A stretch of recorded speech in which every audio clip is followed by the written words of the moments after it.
Yo, what's up mga kakamay? So today is kick out day. At sobrang busy natin at from time to time nag-monitor tayo ng views. At syempre nagtatanong sa atin si Bay Japper kung ano nang lagay ng views ng mga content creators na naghahabol sa quota na 60,000 views. At nagbigyan na rin ako ng ideya ni Bay Japper when it comes sa revenue kung sino ang makakapasok sa next round mamaya. Kaya abangan nyo mamaya sa 10 PM niya na live stream. So yun ang minimum. So check na lang natin mamaya. At eto mamay, ang pinaka-latest siguro merong na nakakalam or hindi nakakalam. So dito ko na i-broadcast mamay sa ating vlog. Gawa nung nandito tayo sa computer mamay. Tapos kanina siguro mga 2 hours ago naka-receive po ako ng love letter. So love letter na galing sa channel ni Gagamboy Kore. So yun po mamay. At yun, duman si Mrs. Mamay, naputol lang ating vlog. At dun sa love letter nga pala is eto mamay, nagkaroon siya ng violation mamay. So hindi ko alam kung pang unang beses o pangalawa. I think pangalawa ng mamay ni Gagamboy Kore na magkaroon ng violation. At ipapakita ko sa inyo dito sa screen at babasahin ko syempre kasi hindi ko memorize mami kung anong violation niya. So para at least alam po natin kung anong nangyari. So 2 hours ago to mamay. Etong basta ipa-flash natin dyan sa screen para masundan yung sinasabi ko. So kanina mamay 2 hours ago nagtatabilit ako. Hindi ko na rin na message si Kore kasi alam ko na alam na nila bago ko pa nalaman. Kasi syempre magpa-pop up yun sa kanila na may notification. So meron siyang vlog mamay na ang title is Students Permit. So yun pong ni-remove ni YT. So YouTube remove your content. So ang sabi nito is it looks like Students Permit na yung title mismo ng vlog didn't follow our community guidelines. We remove it from YouTube. So ang meron ditong options mamay kung makikita niyo sa screen, review and take action. So pwede mo man siya i-appeal, pero as far as I'm concerned mamay, wag na lang para hindi na mapoprolong pa yan pa nag-appeal ka. So pa yan, kumbaga kung hahabulin mo pa mag-appeal ka, baka mas lumala lang ang sitwasyon. So hayaan na lang at iwasan na lang sa susunod.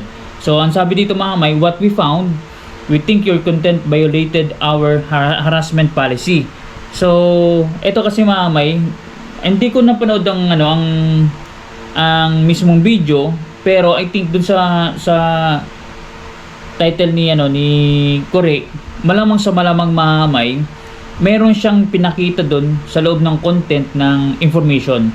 Ito na po yung sinasabi ko sa inyo mamay na bawal mag-expose ng information ng any individual mamay sa live stream man o sa vlog. Kasi eto mamay, content that shares, threatens to share or encourages others to share non-public personally identifiable information isn't allowed on YouTube. So this may include an individual's address, home address, email address, signed in credentials, phone number, passport number, medical records, and bank account information. So yun po mamay, yan ang mga bawal. Tas any identity na mag-expose sa isang individual.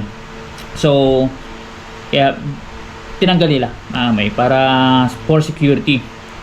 So ang sabi dito, paano nila nahanap ang violation? So itong sinasabi ko sa inyo mamay, dalawa kasi ang ginagamit na tag ito, yung pagdi-detect ba ng YT. So we use combination of automated system, yung program mismo ng YouTube. So yung sabi ng program algorithm na sinasabi, and human reviews to detect violation of our community guidelines. So human reviews mamay, tao mismo yun. So kaya nga sinasabi ko sa inyo, yung may mga previews na ginagawa ng mga na illegal or hindi maganda na content before or basta any activities, pag once na natapat kasi mamay yan sa human review, let's say for example 1,000 videos mo o vlog sa YouTube channel mo, tapos live stream, magse-select ka kasi diyan mamay, parang mini-mini mo ang gagawin ng ano ng human review. So kukunin niya mamay ang ano, ang pinaka highest views, engagement, gato ganyan. Tapos apart from that, kukuha pa siya ng ano ng random videos. Yun na pong ano, i-select niya, yung parang mini-mini mo. So what if kung matsambahan yung ano, yung isang vlog mo na nagkaroon ng ano ng illegality or violation mamay, madedetect niya po yun kasi talagang nire-repass yan or nire-review talaga yung video. Hindi siya ini-skip mamay Talagang ano yan, pinagtutuunan ng ano ng oras, panahon, araw mamay sa pagre-review ng ano ng kada video. So ganoon po siya mamay katindi. Kaya nakikita ng ano ng human review kung meron violation ng isang vlog ng isang content creator. Kaya yun, pag nakita po yun, magpapadala po siya ng love letter through email dun sa content creator na nagsasabi na nagkaroon kaya ng violation sa community guidelines. So, ano magiging penalty mamay? So, it's either mamay, pag once na mayroong kang violation, it's either magkaroon ka ng strike. So, pag nagkaroon ka ng strike mamay, mag-schooling ka. So, yung schooling na yon, merong video na ipi-play doon. At pagka tapos mo mag-play mamay, meron kang sasagutan ng questionnaire na kailangan nyo po ma-perfect. Kasi pag hindi nyo po ma-perfect mamay, hindi nyo po makiklik yung parang submit or next para matapos nyo po yung schooling. So, ang gagawin is paulit-ulit mamay.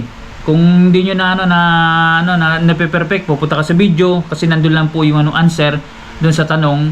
So, pag na-perfect nyo po, magsusubmit or mapipinish siya po yung schooling nyo at maghantay po kayo ng 3 months or 90 days bago po ma-remove ang inyong violation. So magkakaroon ng alert yan sa dashboard dun sa YouTube account na meron kayong active na na violation or strike.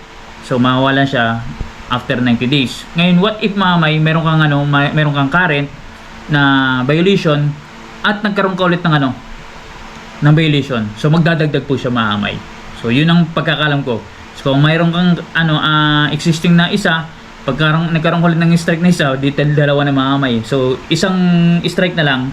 So ibig sabihin, mataterminate po ang account mo. So ibig sabihin, mawawala na po yung visa ng YPP, yung pagkaka-monetize mo. Pero although nandiyan pa rin yung YouTube channel mo at hindi mo na lang siya kumbaga hindi na siya magkakaroon ng earnings or hindi mo na siya ma-re-apply forever para sa monetization. So kahit ano po ang gawin mong appeal para i-monetize, hindi na po mangyayari yun.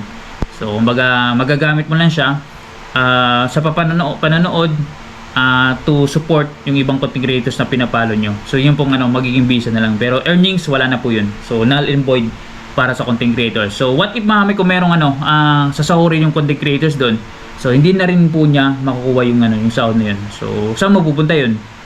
So hindi po ibabalik yung sahod or yung pera ng content creator sa advertisers. Ay sa advertiser ibibigay pag once na may commercial. Yung sinasabi kong super chat mamay, hindi na po ibabalik yun sa mga nagpalipad o nagpakulay mamay. Hindi na i-credit back yung pinakulay. So mapupunta na po yun sa YouTube mismo. Yung kumbaga other income. Yun ang pagkakaalam ko mamay. Kaya siguro ingatan mo ang channel mo.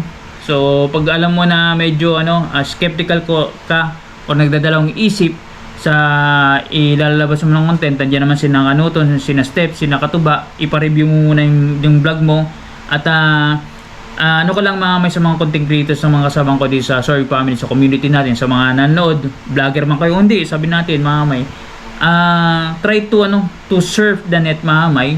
Nandiyan naman yun sa Google.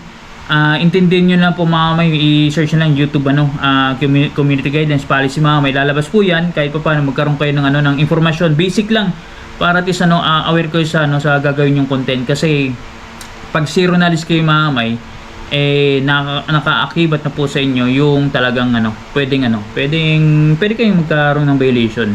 So ang iniwasan kasi natin mamay, kung malaki na yung channel mo, malaki ng earnings mo, ay pag nadali ka ng baka ma-terminate.